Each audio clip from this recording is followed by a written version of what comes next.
कविता सिर्फ किताबों में बंद कुछ सजीले शब्द नहीं, कभी ये दिल की बात होती है तो कभी ज़माने से सीधे सवाल।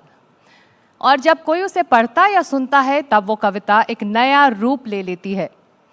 कविता अपने पाठक और श्रोता के मुताबिक हर बार नई हो जाती है। तो आज की बातचीत उन लफ्ज़ों के बारे में जो छूते भी हैं और सोचने पर सभी को मजबूर भी करते हैं। हमारे साथ इस पैनल के लिए एक बेहद ख़ास नाम, जिनकी कविताएं पढ़ी नहीं महसूस की जाती हैं, गगन गिल जी, जिनकी कहानियां समय और समाज दोनों से टकराती हैं, मनीषा कुलश्रेष्ठ जी, आज की पीढ़ी की एक बेबाक आवाज़ अविनाश मिश्रा, और जिनकी नज़र से कविता के मायने बदल जाते हैं, प्रोफेसर अनुपम प्रियदर्शी। आप सभी का स्वागत इस मंच में। और लगातार हम सुबह से यही कह रहे हैं, आप कहें और हम सुने, लेकिन सुनने का पेशेंस होना चाहिए, है कि नहीं? ऑडियंस में सुनने का पेशेंस, सुनना चाहते हैं आप अच्छी अच्छी बातें, क्योंकि साहित्य हमारे समाज का आईना है, इसलिए ज़रूरी है कि हम सुने, क्योंकि जब हम सुनते हैं तो हम सीखते हैं। तो गगन गिल जी, शुरुआत इसी से कि कविता क्या सच में तभी पूरी होती है जब उसका जो एक पाठक है या जो उसका श्रोता है वो उसे समझ पाए, उसको महसूस कर पाए?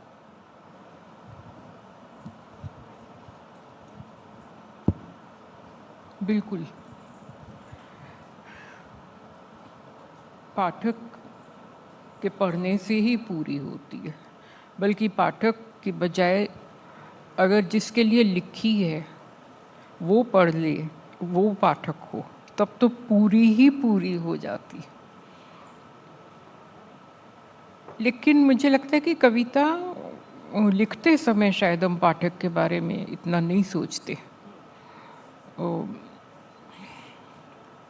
लिखते वक्त नहीं सोचा जाता, लेकिन जो सुनना है या फिर जो समझना है या जो पढ़ना है, मनीषा जी, जो बात गगन जी कह रही हैं, क्या वो भी क्रिएटिविटी से जुड़ा है? आप तभी क्रिएटिव होंगे जब आप उस चीज़ को समझ पाएंगे। बिल्कुल।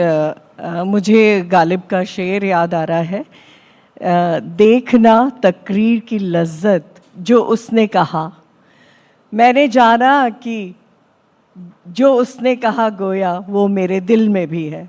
तो मुझे लगता है कि कविता जब आपसे कनेक्ट करती है, एक अक्सर ये होता है क्योंकि मैं कहानीकार हूँ और कविताओं में भी कहानियाँ होती हैं, लेकिन कविताओं में एक अनकॉन्शियसनेस ज़्यादा होती है, और जब वो अनकॉन्शियसनेस पाठक की अनकॉन्शियसनेस से मिलती है तो मुझे लगता है कि वो एक अलग ढंग पे जाके जुड़ती है और वो कविता बनती है। और जब यही अनकॉन्शियसनेस एक बड़ी अनकॉन्शियसनेस या एक सामूहिक अनकॉन्शियसनेस से मिलती है तो वो बड़ी कविता में बन जाती है। अगर हम मीरा की बात करें तो उन्होंने लिखा था कि पग घुंघरू बांध मीरा नाची रे, उसके सदियों बाद शैलेंद्र लिखते हैं कांटों से खींच के ये आंचल। तो मुझे क्या लगता है कि हम इस अनकॉन्शियसनेस को लगातार एक अलग लेवल पर ले जाते जाते हैं, और जब भी ये गाना बजता है हम सब पाते हैं कि कहीं ना कहीं हम भी किसी ऐसी ही जकड़न का शिकार हैं जो कविता के बहाने हमसे कनेक्ट हो रही है। बिल्कुल। तो मुझे ये लगता है, क्योंकि मैं कविता की पाठक हूँ और लिखती कहानियाँ हूँ, तो मुझे हमेशा कविताओं में भी कहानियाँ मिल ही जाती है। बिल्कुल, आप कहें हम सुने, ये शीर्षक है सेशन का। अविनाश जी, ये बताइए कि क्या श्रोता या फिर जो पाठक है वो को राइटर हो जाता है जब वो कविता पढ़ लेता है, उसे समझ लेता है? हाँ बिल्कुल, पहली बात आप सबका धन्यवाद। आपका सवाल बिल्कुल सही है।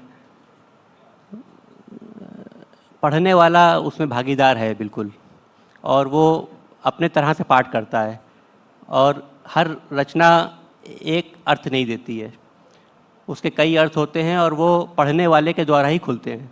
लेखक ने तो लिख दिया और वो हर जगह उपस्थित नहीं है, उसकी रचना तो उसके ना रहने के बाद भी पढ़ी जाएगी और वो हमेशा विद्यमान है। और हर पाठक एक अपना पाठ करता है उसका, जो एक विधा और है साहित्य की आलोचना, उसका भी काम यही है कि वो रचना को खोलती है।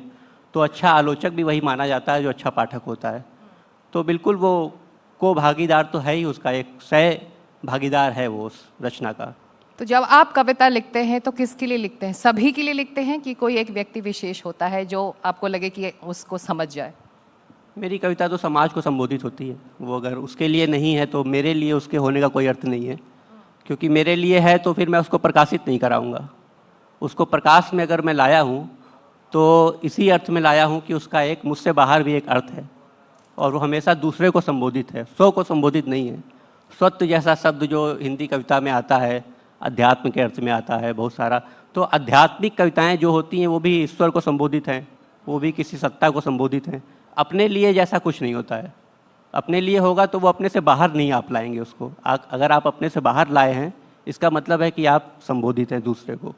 अन्न, वो अन्न कैसा भी है, उस अन्न की या तो आप खोज कर रहे हैं, वो अन्न हमेशा उपस्थित नहीं है, उस अन्न को आप पाना चाहते हैं, इसीलिए आप एक रचना करते हैं। अदरराइजेशन जिसको कहते हैं, अन्नीकरण, जी, वो ये चीज़ है। बिल्कुल।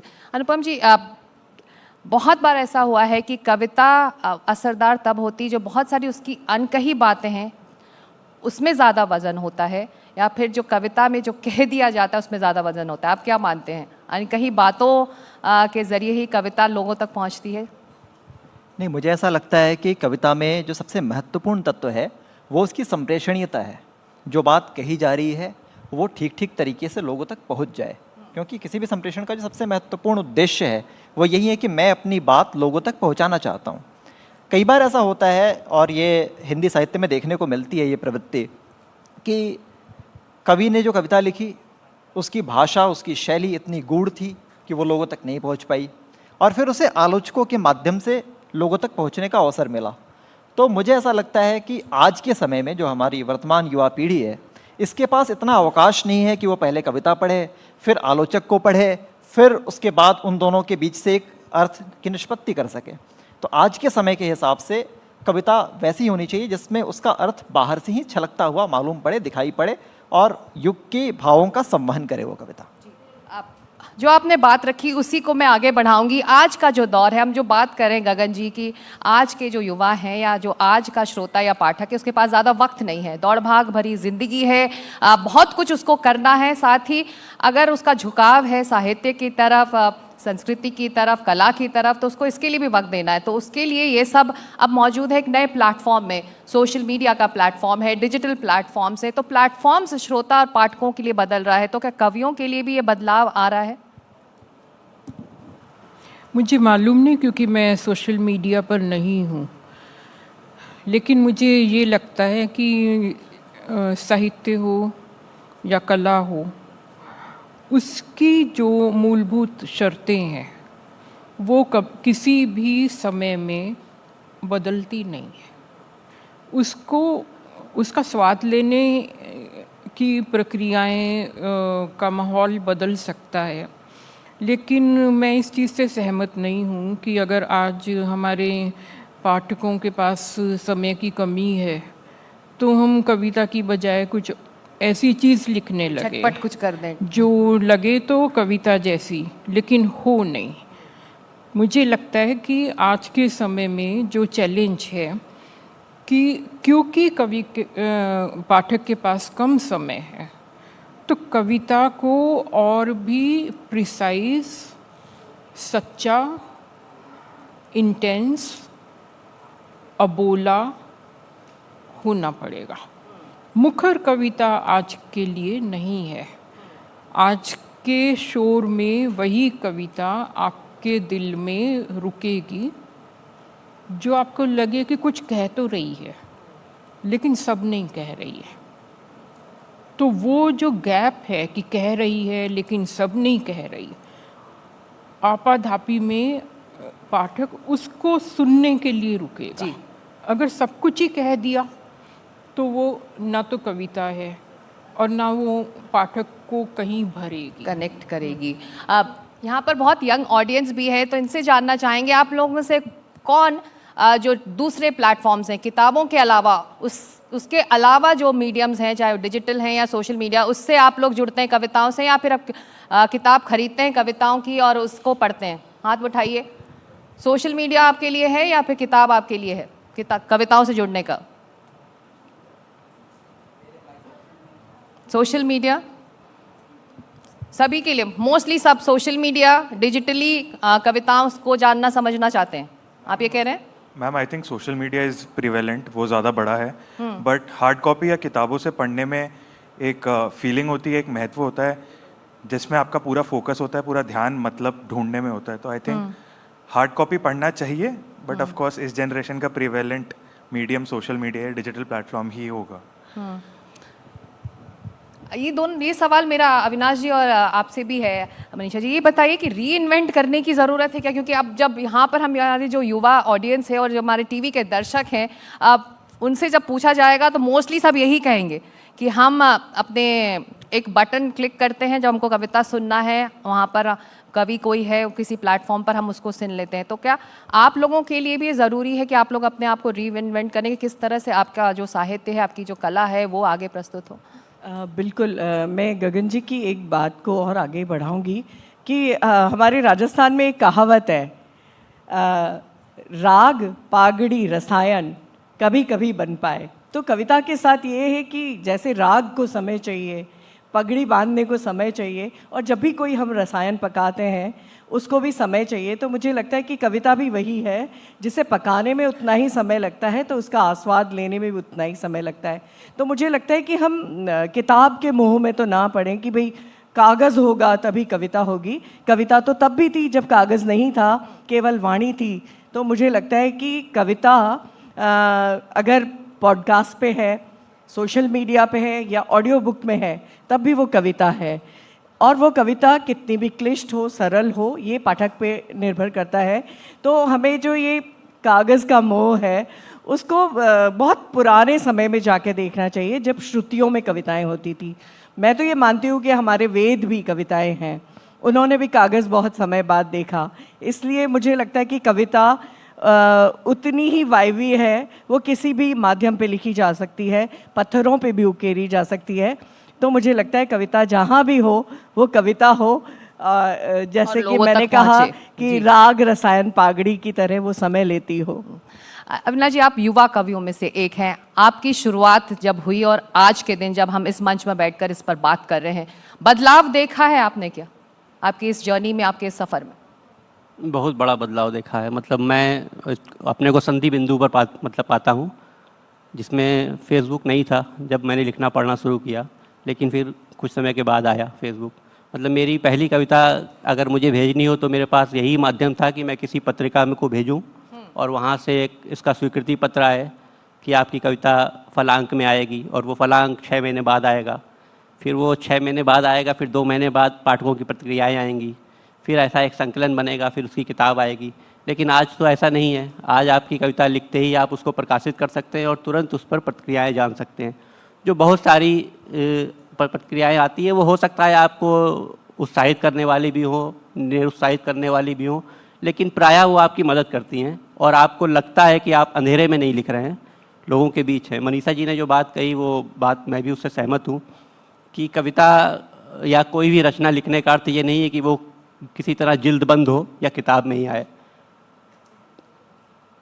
एक कवि हुए वीरेंद्र अंगवाल, उनकी पंक्ति है कि जैसे अमरूद का सौभाग्य खा लिया जाना, वैसे ही कवि का सौभाग्य पढ़ लिया जाना। तो अगर कवि पढ़ लिया जाए तो उसकी सार्थकता है, कविता पढ़ ली जाए। और मैं तो और आगे बढ़कर कहूँगा कि अगर वो कविता AI ने भी लिखी है और वो किसी पढ़ने वाले को संवेदित कर रही है तो कवि भी बीच से हट गया। अगर कविता मशीन भी लिख रही है और पढ़ने वाले पर असर डाल रही है तो वो भी काम की है, क्योंकि शब्द ही तो है वो भी। और जो मानव चेतना का निर्माण हुआ है उसका फ़ायदा अगर मशीन लेकर भी एक कविता लिख रही है और वो कविता किसी को बदल रही है, उससे वो वही लाभ। अब ये बताइए, AI चैलेंज है क्या आप लोगों के लिए? अब मुझे लगता है चैलेंज तो नहीं है वो, मुझे लगता है मदद ही करेगा वो, क्योंकि हम तो लिख रहे हैं इसीलिए लिख रहे हैं ना कि लोगों को बदलें, पढ़ें। तो वो आदमी लिखे, मशीन लिखे, मुझे इसमें कोई बड़ा वो नहीं लगता है। लिखा जाना जरूरी जी है। अनुपम जी, जो बात यहाँ कही जा रही है कि जो सुनने के जो माध्यम है या फिर समझने के माध्यम है या पढ़ने के माध्यम वो बदले हैं, तो लिखने का माध्यम भी बदला है।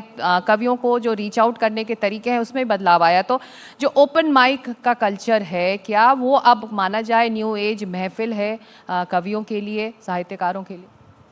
देखिए, जाहिर सी बात है, ओपन एज महफिलों का जो इम्पैक्ट है वो तो है, निश्चित रूप से है। लेकिन इसमें महत्वपूर्ण बात यह है कि जो कविता का तत्व है, क्या वो उन महफिलों में दिखाई पड़ रहा है या नहीं पड़ रहा।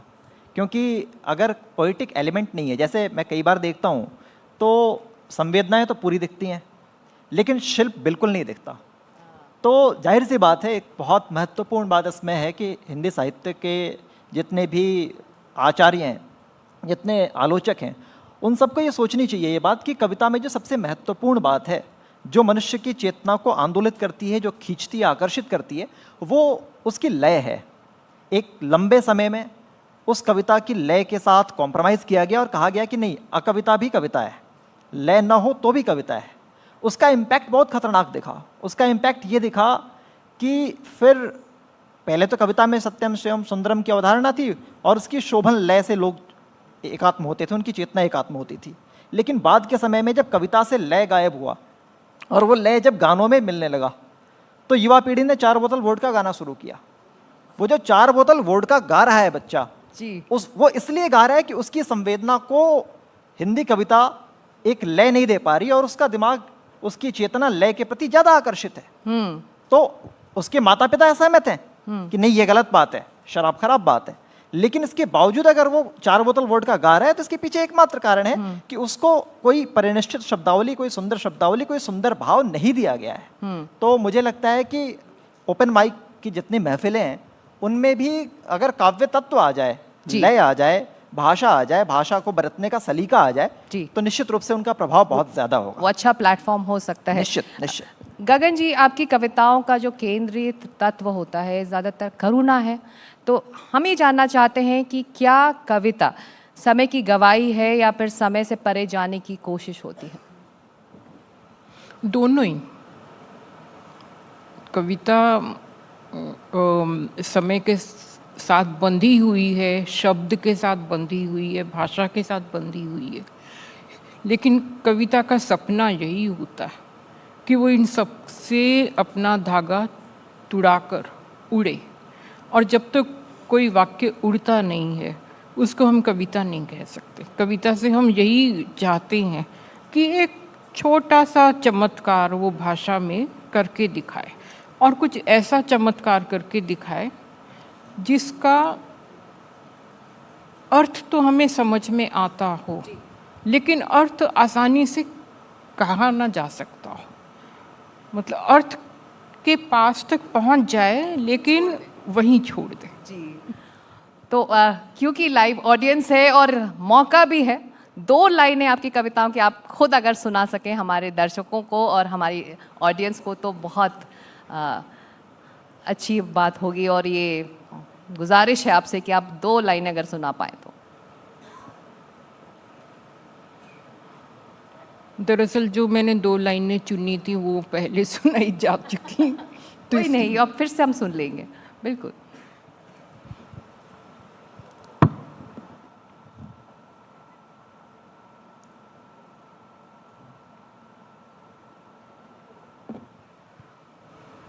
थोड़ी सी उम्मीद चाहिए, थोड़ी सी उम्मीद चाहिए, जैसे मिट्टी में चमकती किरण सूर्य की, जैसे पानी में स्वाद भीगे पत्थर का, जैसे भीगी हुई रेत पर मछली में तड़पन। थोड़ी सी उम्मीद चाहिए, जैसे गूंगे के कंठ में याद आया गीत, जैसे हल्की सी सांस सीने में अटकी, जैसे कांच से चिपटे कीट में लालसा, जैसे नदी की तह में डूबी हुई प्यास। थोड़ी सी उम्मीद चाहिए।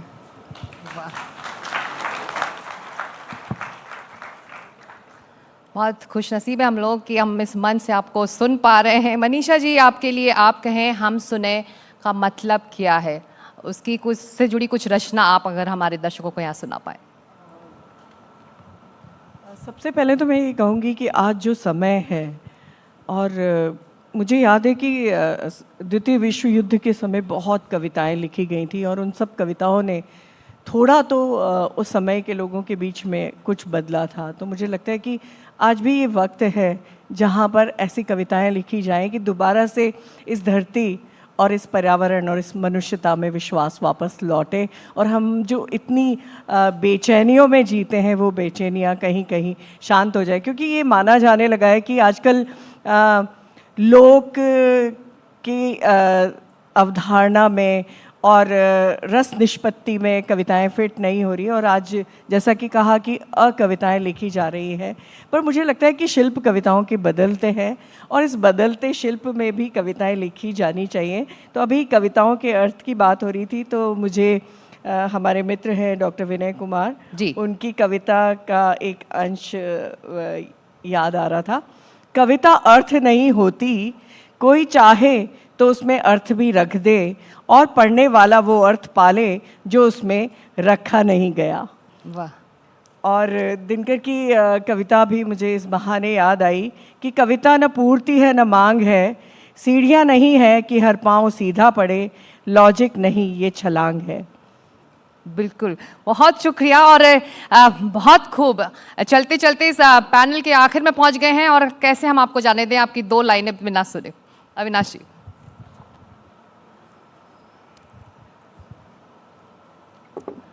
क्योंकि लगातार बात कहें सुने पर हो रही है, तो मेरी एक कविता है, उसका छोटी सी है, उसका शीर्षक है अंतर संबंध से प्रेम की कविता। जो अंतर संबंध है एक पाठक और लेखक का, उस पर है। कविता अपनी पढ़कर रोना, रोना दूसरों की कविताएं पढ़कर भी, दूसरे जो दूसरे नहीं हैं, क्योंकि उन्हें पढ़कर तुम्हें आता है रोना, अपने हैं। बहुत बहुत धन्यवाद, बहुत शुक्रिया आप सभी का। तो कविता कभी दिल की आवाज़ होती है, तो कभी समाज की अंतरात्मा, और कभी अनुभूति। इसीलिए ज़रूरी है कि हम संयम बरतें, सुनने और सीखें, क्योंकि सुनने से ही हम सीख सकते हैं। बहुत शुक्रिया आप सभी लोगों का इस चर्चा में शामिल होने के लिए। बहुत शुक्रिया, धन्यवाद।